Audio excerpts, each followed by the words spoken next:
Boa noite, queridos casais. Com grande alegria, estou aqui novamente em Bauru depois de muitos anos. E é uma alegria revê-los, queridos irmãos, queridas irmãs, queridos casais. Nosso encargo para os casais nessa noite é uma palavra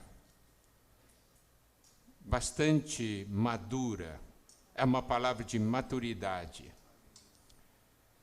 Porque nós sabemos que nós estamos vivendo os tempos finais e existe uma razão para a nossa vida e existe uma razão para o nosso casamento. Existe uma razão para a nossa vida familiar. Em Gênesis capítulo 1, versículo 26, quando Deus fala do seu desejo de criar o homem, ele disse: façamos o homem à nossa imagem, conforme a nossa semelhança, e tenha ele domínio sobre os peixes do mar, etc, etc. Então nós podemos ver que no coração de Deus, ao criar o homem, havia 3 pontos fundamentais: imagem, semelhança e domínio. O que Deus espera do homem é que o homem tenha sua imagem e sua semelhança em primeiro lugar. Ter a sua imagem significa parecer-se com Deus interiormente. Ter a semelhança de Deus é parecer-se com Deus exteriormente, na sua atitude, na expressão, seu modo de agir.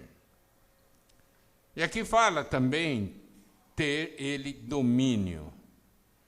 Quando temos a imagem e semelhança de Deus, nós temos domínio.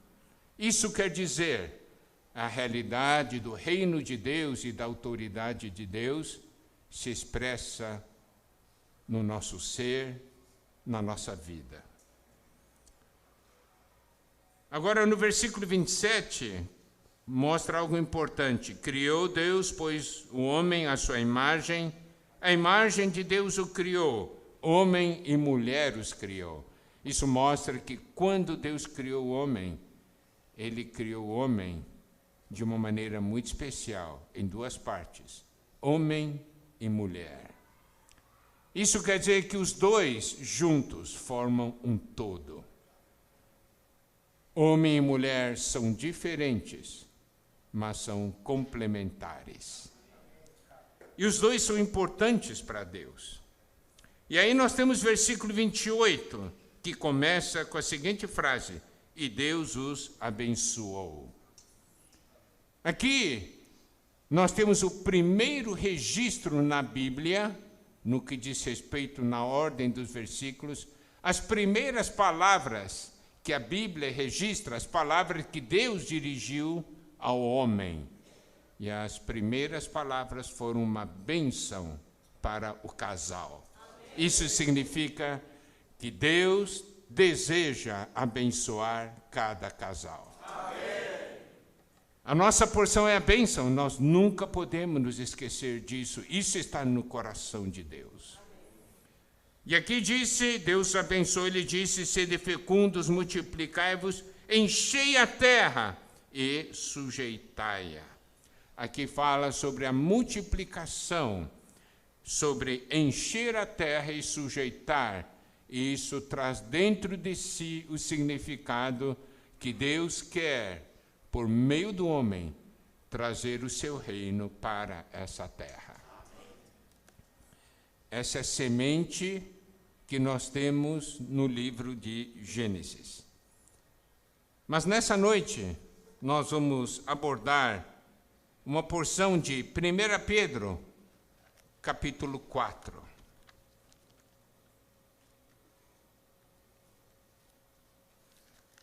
As epístolas de Pedro são importantes porque são uma palavra dada por Pedro na sua maturidade, uma palavra que mostra a realidade do viver de nós, os filhos de Deus, as dificuldades que nós passamos, as situações difíceis, mas o que é mais importante, mostra como Deus nos guia e nos dirige ao longo de todas essas situações. Então, 1 Pedro, capítulo 4, versículo 3, diz o seguinte, na versão revista e atualizada: porque basta o tempo decorrido para terdes executado a vontade dos gentios. Isso aqui é o que está na versão revista e atualizada. Essa parte, primeira frase. E aí, na King James atualizada, a primeira parte diz assim: no passado já despendestes tempo além do tolerável, fazendo o que agrada aos pagãos. Então aqui Pedro menciona algo muito importante. Ele questiona a maneira de nós vivermos. Existe uma maneira de viver que é segundo a palavra de Deus, segundo a vontade de Deus, e existe uma maneira de viver segundo a maneira dos homens, segundo as tradições. Nós podemos ainda ver em 1 Pedro, capítulo 1, versículo 18 e 19, uma afirmação muito importante. Sabendo que não foi mediante coisas corruptíveis como prata ou ouro, que fostes resgatados do vosso fútil procedimento que vossos pais vos legaram, mas pelo precioso sangue, como de cordeiro sem defeito e sem mácula, o sangue de Cristo. Aqui nos mostra que Cristo morreu na cruz não somente para nos salvar, para nos libertar dos nossos pecados, não somente morreu na cruz para nos salvar da condenação eterna. Aqui fala algo muito importante da razão dele ter morrido na cruz. É de nós sermos resgatados do nosso fútil procedimento que nossos pais nos legaram.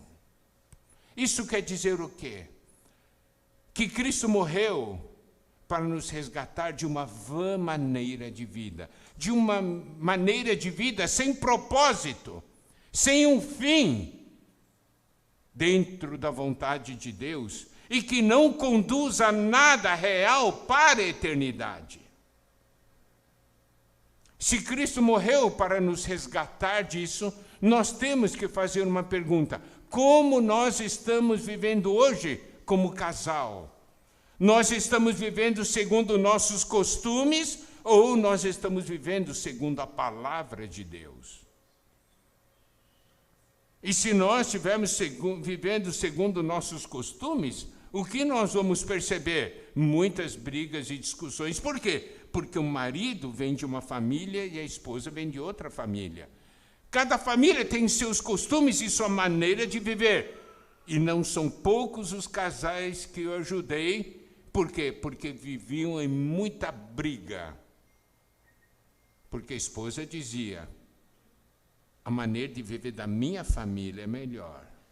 E o marido dizia: não, é da minha família. E aí? Não é nem do marido nem da esposa, é de Deus. É isso que nós precisamos ver. Então, Pedro fala: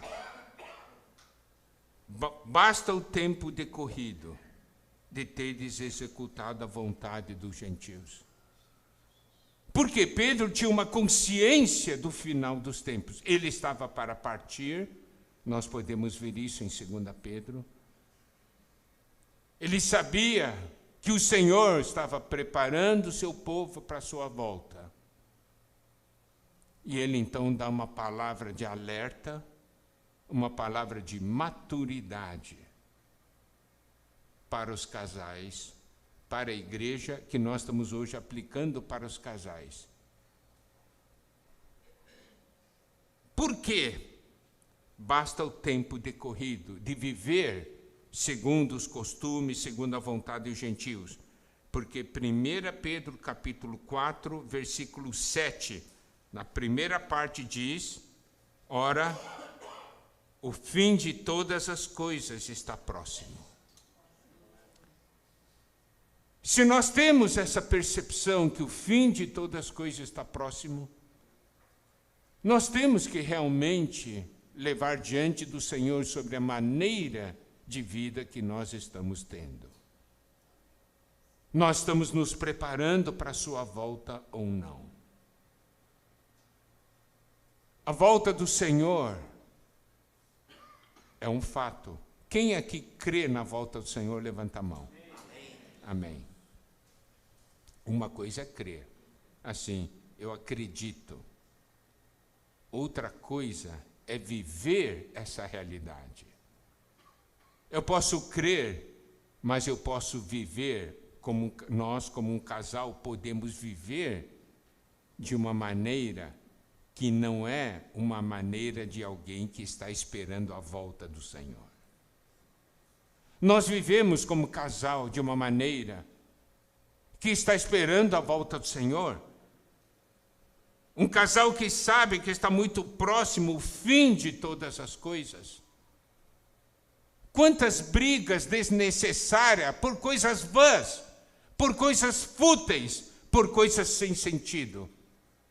Preocupação com tantas coisas dessa terra e nenhuma preocupação pelas coisas eternas. Preocupado com o futuro nessa terra, mas quanto ao nosso futuro na eternidade. Uma vez estava tendo comunhão com casais que tinham migrado para a Europa. E eu ouvi o testemunho deles. Todos eles falando, estamos todos muito ocupados, trabalhando.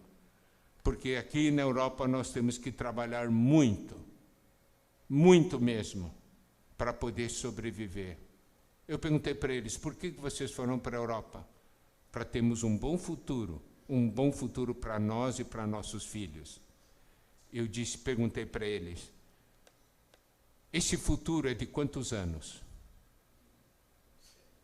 Vocês estão lutando por um futuro de quantos anos? Quantos anos vocês têm? 40. Ok. Digamos que você vai viver até os 80. Você está lutando por um futuro de 40 anos. Mas vocês estão lutando também pelo futuro de seus filhos, né? Filho, 10 anos, 15 anos. Digamos que eles viverão até 80 anos. Então, terão 70 anos, 65 anos pela frente. E eu perguntei para eles, vocês lutam tanto por 60, 70 anos. E o que vocês estão fazendo para levar sua família a reinar por 1000 anos? Vocês trocam 65 anos por 1000 anos? Qual é a maneira de viver que vocês estão tendo? Daí aqueles casais despertaram. Por quê? Porque viviam como se o Senhor não fosse voltar. Viviam por um futuro da terra, algo temporário, e não se preocupando com as coisas eternas. Qual é o valor das coisas eternas na nossa casa? Qual o valor das coisas eternas para nós como um casal, para nós como pais, com respeito aos nossos filhos? Então o versículo 7 diz, ora, o fim de todas as coisas está próximo. Sede, portanto, criteriosos e sóbrios, a bem das vossas orações. A versão King James atualizada diz, ora, está muito próximo o fim de todas as coisas. Portanto, tede bom senso e vigiai em oração. Se o fim está próximo, precisamos ter um bom senso, precisamos ter critérios e precisamos vigiar em oração. Aqui ele fala a respeito de um viver e nós como casal precisamos dar valor e seguir essa palavra de Deus. ter bom senso e vigiar em oração. Pedro estava convicto de que o fim estava próximo.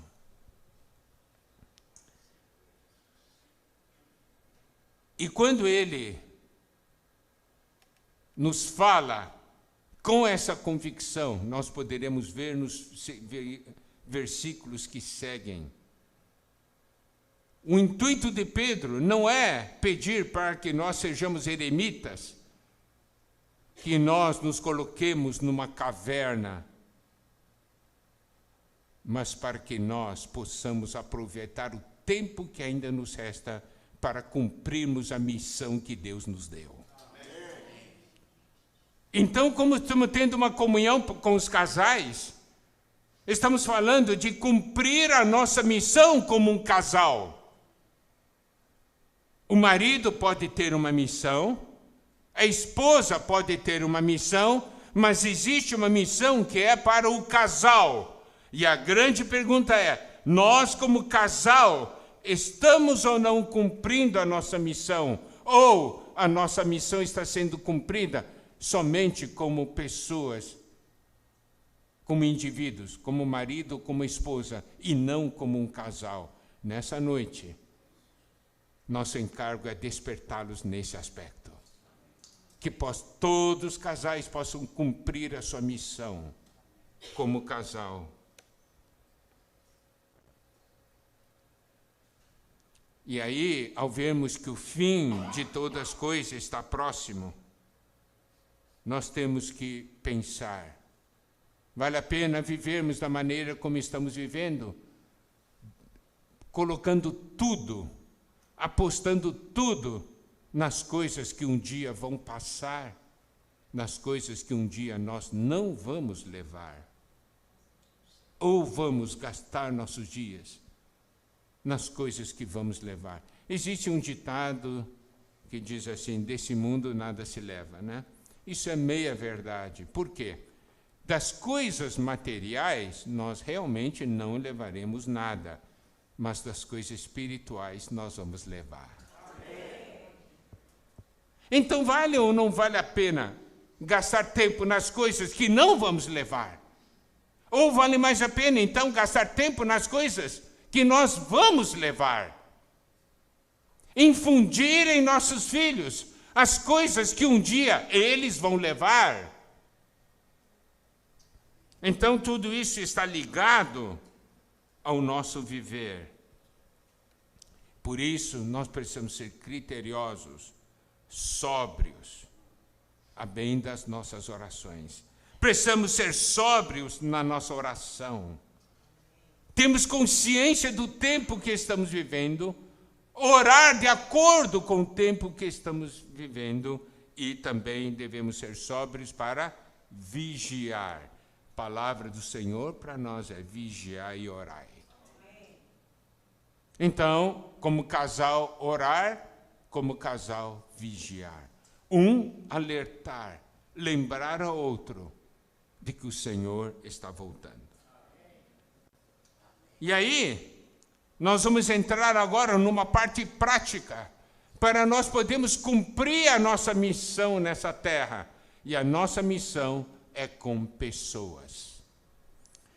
1 Pedro capítulo 4, versículo 8, diz o seguinte: acima de tudo, porém, tende amor intenso uns para com os outros, porque o amor cobre multidão de pecados. Se estamos vivendo esses tempos finais,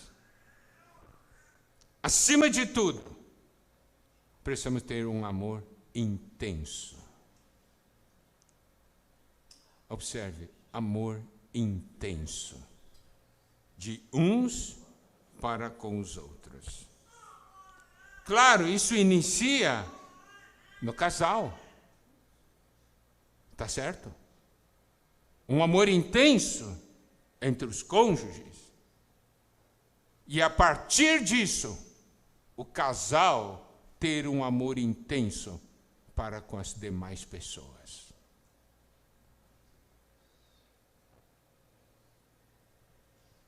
E aqui diz uma coisa muito prática: o amor cobre multidão de pecados.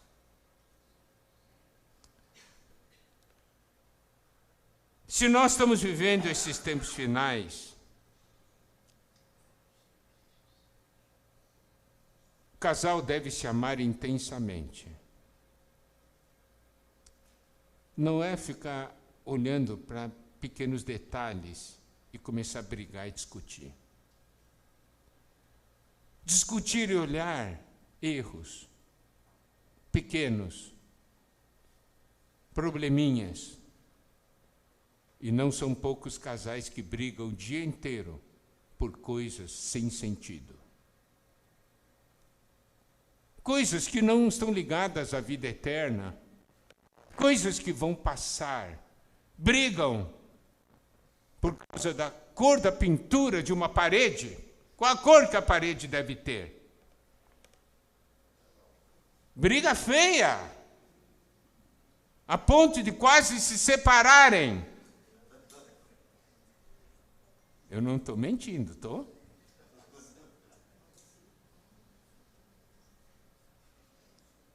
Brigar por causa da cor de uma parede? O que a cor da parede vai influenciar na sua vida, no futuro, seus filhos? E aqui diz, o amor cobre multidão de pecados. Quando existe amor, você desconsidera os erros da pessoa que você ama. Agora, quando não tem amor, é o contrário. Qualquer coisinha gera briga, gera desconfiança. Como é que está o relacionamento entre vocês, queridos casais? Um cônjuge olha para o outro, começa a sorrir. O que está rindo? O que está rindo?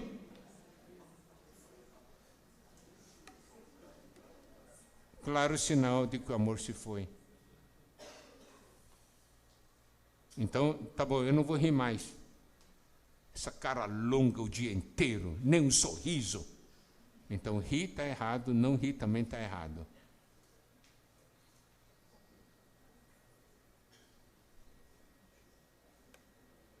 Quando não tem amor, cada atitude, cada palavra é coisa suspeita. Por que você falou isso para mim?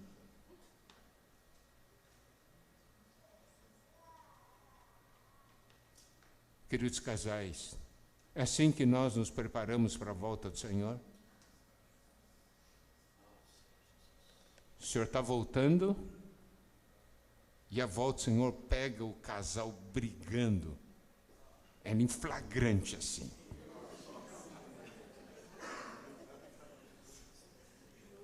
E aí? Um cônjuge diz, me leva, ele que não presta.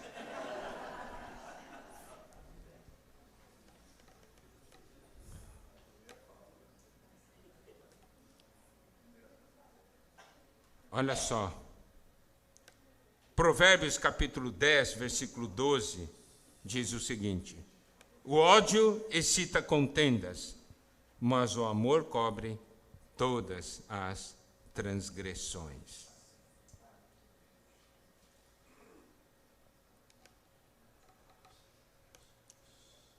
Quando existe amor, as coisas são desconsideradas. Nós vemos mães nas portas dos presídios. Não é assim? Quem é seu filho? Fulano de tal, um criminoso terrível. Por que aquela mãe está lá? Porque tem amor.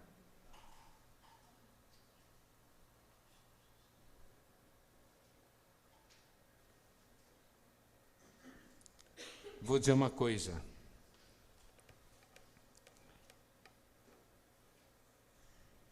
quando nós amamos,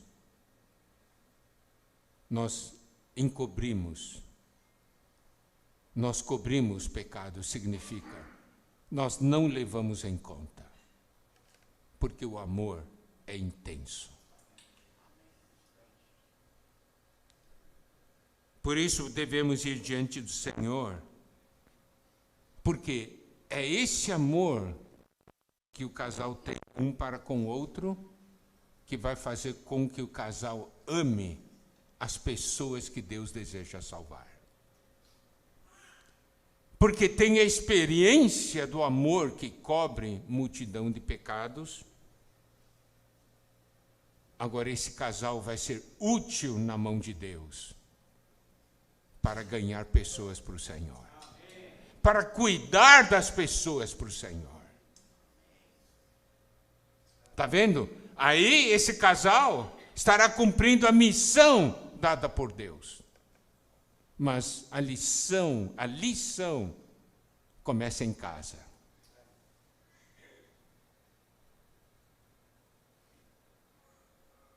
Daí nós temos 1 Pedro capítulo 4, versículo 9, que diz: sede hospitaleiros uns para com os outros. Aliás, essa versão King James atualizada, a revista atualizada é: sede mutuamente hospitaleiros, sem murmuração. King James atualizada diz: sede hospitaleiros uns para com os outros, sem vos queixar. Ser hospitaleiro significa praticar a hospitalidade, isto é, receber em sua casa. Mas essa verdade, espiritualmente, tem um alcance muito maior. Por quê? Mais do que acolher em casa, nós temos que acolher no coração. Porque essa é a verdadeira hospitalidade.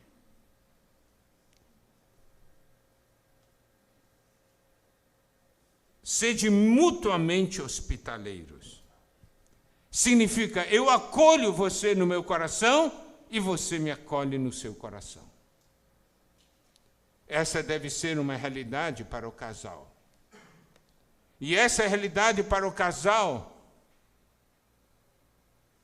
vai fazer com que esse casal acolha as demais pessoas, também nos seus corações.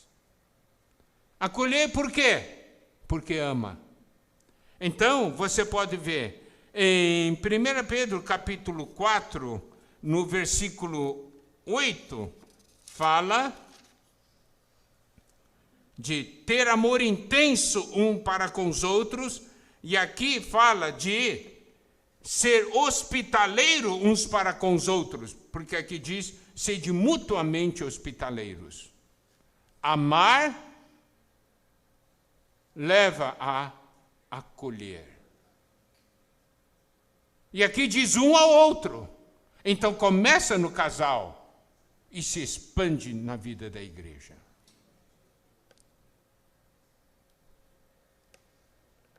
Acolher. Quando você acolhe pessoa, digamos em sua casa, você sabe que essa pessoa é diferente. Mas você acolhe porque tem amor. E aqui diz, acolher sem murmuração. Acolher é uma coisa, acolher sem murmuração é outra coisa. Você acolhe alguém em sua casa, e aí, digamos, café da manhã, 8 horas da manhã, ele está dormindo, até 9 horas ainda está dormindo. Você, acho que eu tenho um dia inteiro para ficar aqui, para cuidar. Ah, que coisa! Murmuração. Por quê? Amor? Porque se fosse seu filho voltando de uma viagem longa, merece dormir. Mas porque é um estranho? Mal educado. Eu estou levantando aspectos práticos. para que nós possamos cumprir a nossa missão, nesses tempos finais, de viver a vida da igreja e acolher as pessoas. A hospitalidade, acolhimento é muito importante. Porque esse sentimento de acolher vai crescendo e vai se desenvolvendo. No início é com uma pessoa, mas desenvolve até que ponto? Romanos 16, versículos 3, 4 e 5, diz o seguinte: saudai Priscila e Áquila, meus cooperadores em Cristo Jesus, os quais, pela minha vida, arriscaram a sua própria cabeça. Isto lhes agradeço, não somente eu, mas também todas as igrejas dos gentios. Saudai igualmente a igreja que se reúne na casa deles. Você pode ver, Priscila e Áquila, um modelo de casal, eles acolheram, Paulo acolheram outros, e aí no final, a igreja estava na sua casa. Sabe o que significa igreja que se reúne na casa deles? É que lá eles recebem todo tipo de irmãos. Compreende o aspecto prático? Uma coisa é você só receber um ou outro. Outra coisa é você receber a igreja na sua casa. Isso significa que você recebe quem você gosta e quem você não gosta, mas que vai passar a gostar.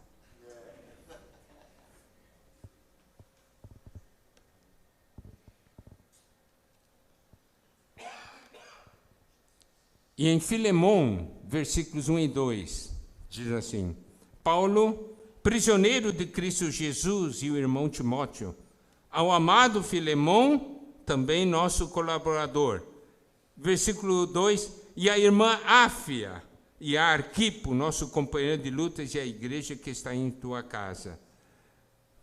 Essa irmã Áfia provavelmente é a esposa do Filemon. Por quê? Porque se não fosse, Áfia devia ser colocada depois de Arquipo, entendeu? Aqui nós temos a irmã colocada na frente de um irmão que é companheiro de lutas, né? Então, no que diz respeito à importância para Filemon, provavelmente Áfia era a esposa dele. E por que é importante essa irmã Áfia? Porque fala, a igreja que está em tua casa. E aí nós queremos falar uma coisa, as irmãs são fundamentais para que a igreja esteja nas casas. Irmão e irmã são muito diferentes nisso aí. Uma vez um irmão me convidou, fui para a casa dele, estava sozinho, a esposa não estava. E fui recebido só. Daí o que ele me ofereceu no tempo? Tivemos 2, 3 horas de comunhão, recebi um copo d'água. Tudo bem, para irmão isso é uma beleza, não, pelo menos se lembrou do copo d'água, né? Tá bom demais. Segunda vez quando eu visitei, a irmã estava lá. Mas daí tinha suco, tinha pão de queijo, as coisas. Era diferente.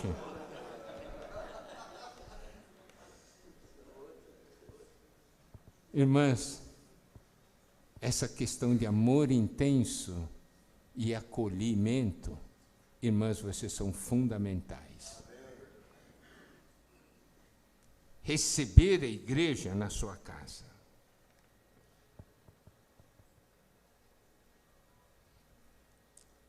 E essa questão de acolhimento é algo que a palavra de Deus enfatiza muito.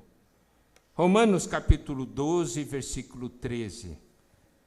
Compartilhai as necessidades dos santos, praticai a hospitalidade. Eu quero enfatizar, acolher no coração em primeiro lugar, tá bem?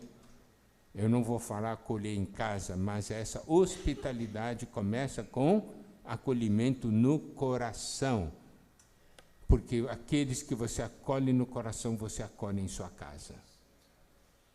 Isso vale para irmãos e para irmãs, isso vale para o casal.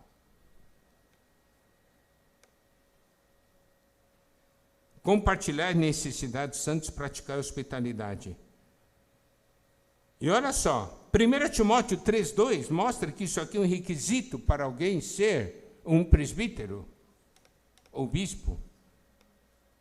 1 Timóteo 3,2, é necessário, portanto, que o bispo seja irrepreensível, esposo de uma só mulher, temperante, sóbrio, modesto, hospitaleiro, apto para ensinar.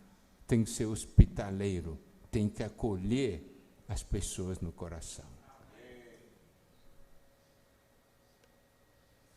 1 Timóteo 5,10, falando das viúvas que devem ser cuidadas, seja recomendada pelo testemunho de boas obras, tenha criado filhos, exercitado hospitalidade, lavado os pés aos santos, socorrido atribulados, se viveu na prática zelosa de toda boa obra. Hebreus capítulo 13, versículos 1 e 2. Seja constante o amor fraternal, não negligencieis a hospitalidade, pois alguns praticando-a sem o saber, acolheram anjos. Você pode ver a ênfase que o Novo Testamento dá para a questão da hospitalidade. E vida da igreja, amados irmãos, amadas irmãs, é acolhimento. Você vê aqui a importância de cada casal nos dias de hoje. Por quê? Porque hoje, o que é que Deus está fazendo? Deus está hoje nos levando a viver as palavras que um dia aprendemos. Deus está falando, é hora de colocar em prática, porque eu quero voltar. E o Senhor nos chamou para isso. Se você sabe por que tantas coisas aconteceram nesses últimos 2 anos, essas coisas aconteceram porque Deus quer que a gente viva a palavra de Deus. Amém. Individualmente e como casal. Amém?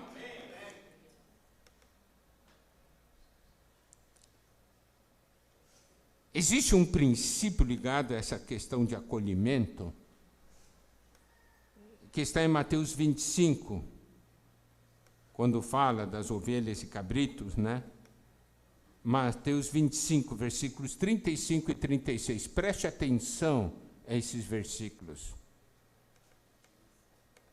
O que é o acolhimento nos leva a fazer? Porque tive fome e me deste de comer. Você sabe o que é ser um casal que, quando alguém tem fome, ele sabe, tem um casal que vai me alimentar. Eu não estou falando de pão físico. Pode ser pão físico, mas estou falando do alimento espiritual. Tive fome, me deste de comer. Isso o Senhor está falando, né? Por quê? Porque quando nós fazemos para o santo, estamos fazendo para o Senhor. Tá certo?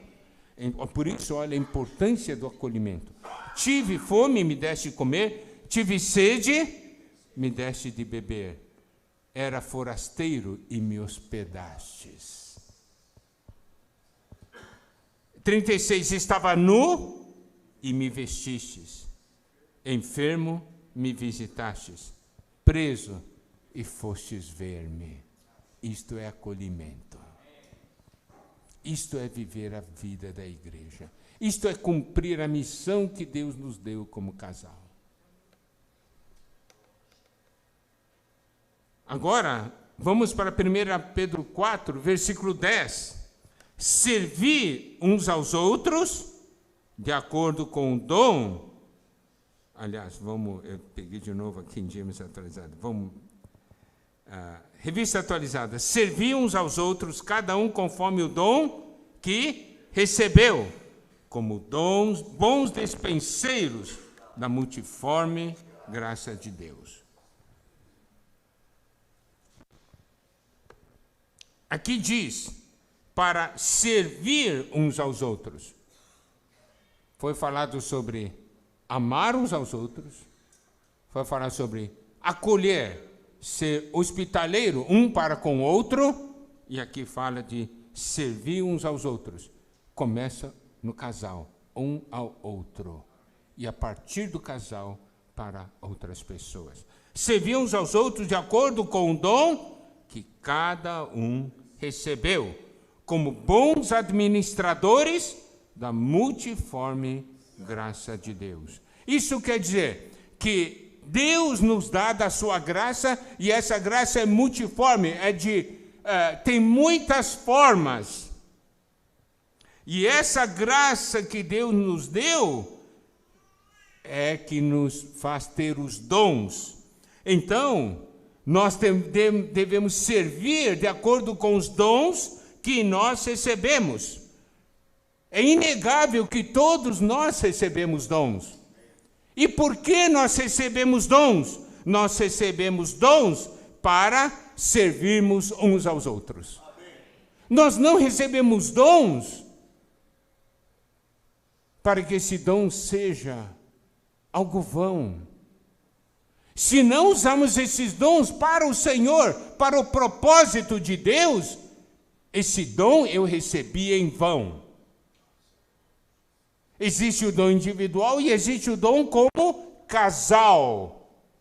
Por quê? Porque existe a graça que Deus dá a cada um e a graça que Deus dá para o casal.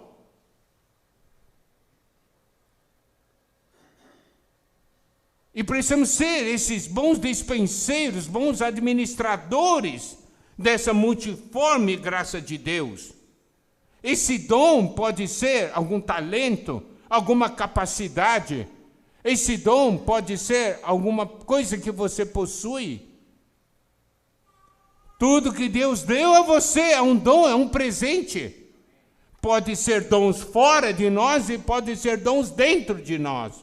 E existem dons para o casal. O que nós precisamos ser? Bons dispenseiros. Isto é, falar para o Senhor, Senhor, a sua bênção para a nossa casa está sendo usada a seu serviço, para servir aos santos, para servir as pessoas. Então estamos cumprindo a missão que Deus nos deu. Queridos casais, nosso desejo é que todos nós possamos ver a nossa importância para Deus e que naquele dia todos nós possamos prestar contas da graça que um dia Deus nos deu. Amém.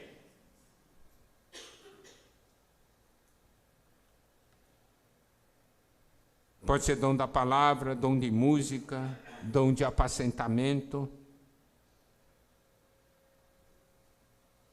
Existem... Aqui fala bom despenseiro, é um bom mordomo. Existem dois tipos de mordomos. Mordomo que administra a casa, isto é, pega os bens do seu senhor e ministra aos que moram na casa, fazendo com que toda aquela riqueza, os alimentos que estão ali na despensa, sejam colocados à disposição dos moradores daquela casa. Esse é um tipo de mordomo. Outro tipo de mordomo é aquele mordomo que administra os bens do seu senhor. Nós precisamos cuidar desses dois aspectos. Mas um mordomo sabe,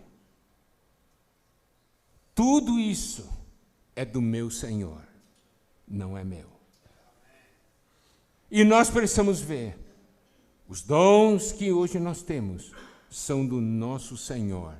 E o Senhor deu a nós para nós servirmos a casa dele.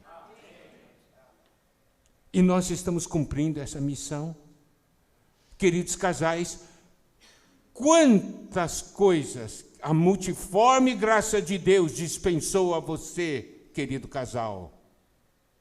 E essa multiforme graça que foi dispensada a você, querido casal, está sendo colocado a serviço da casa de Deus ou não?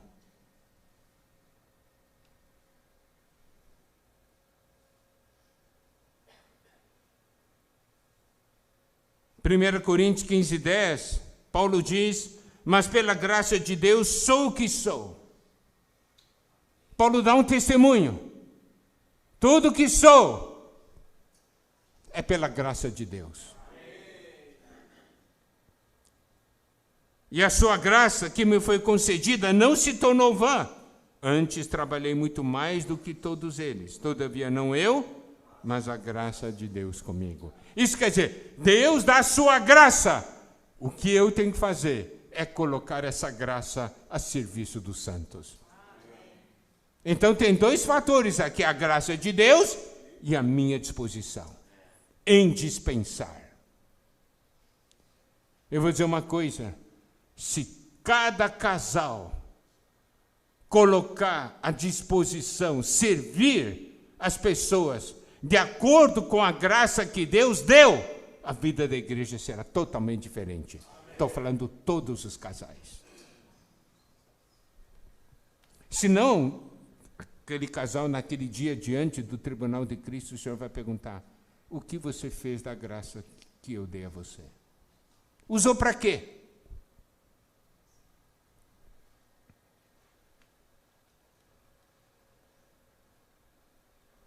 Multiforme graça de Deus. Amém?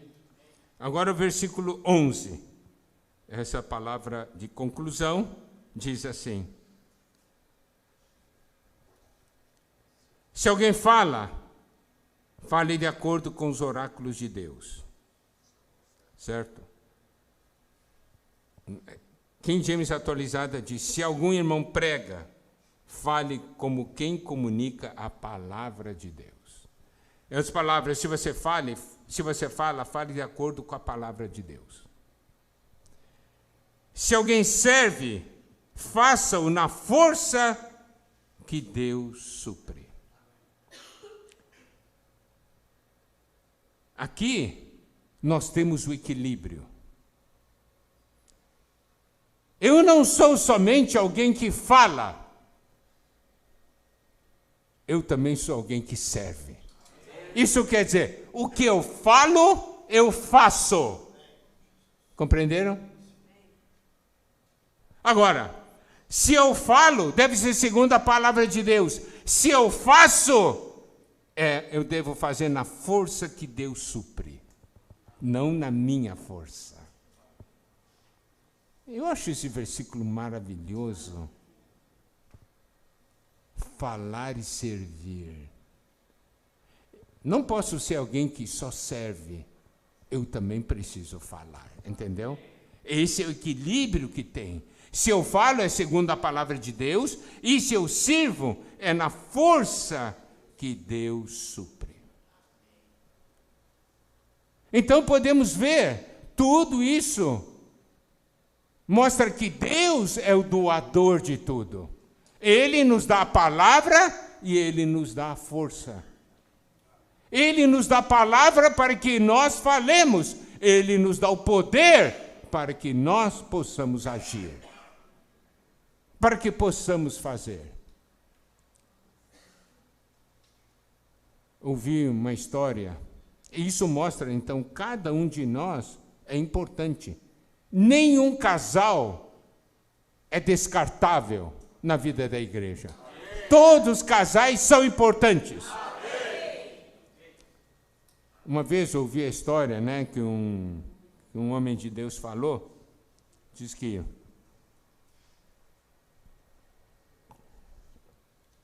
ele tinha uma máquina de cortar grama, ele desmontou, depois montou, e depois que ele montou, viu que estava sobrando umas peças. Diz, e agora?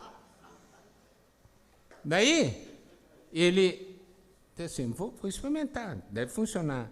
Daí, ligou a máquina e funcionou. Então, diz, essas peças são dispensáveis. Por quê? Porque está funcionando. Ele estava contando essa história, Daí, depois que ele cortou grama, disse assim, agora eu vou parar, eu vou desligar. E não conseguia desligar a máquina cortar grama.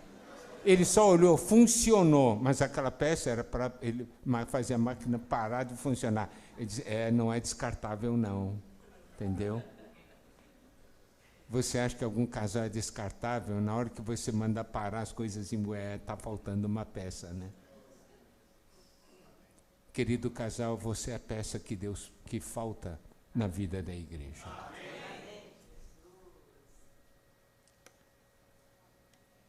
E uma coisa nós devemos lembrar. Olha só, se você, vamos voltar para esse versículo 11. Se você falar de acordo com a palavra de Deus, e se você servir na força que Deus supre, sabe o que vai acontecer? Em todas as coisas, Deus será glorificado por meio de você. Imagina um casal que Deus olha e diz: eu sou glorificado na vida desse casal. Você não gostaria que Deus falasse a seu respeito dessa maneira? Gostaria ou não?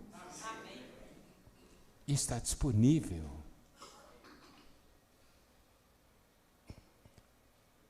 Então, eu vou ler o versículo 11 para concluir. Se alguém fale de acordo com os oráculos de Deus, ou de acordo com as palavras de Deus. Se alguém serve, façam na força que Deus supre, para que em todas as coisas seja Deus glorificado por meio de Jesus Cristo, a quem pertence a glória e o domínio pelos séculos dos séculos. Amém! Queridos casais, que o Senhor os abençoe e que essa palavra possa se tornar realidade na vida de cada casal. Amém. Amém.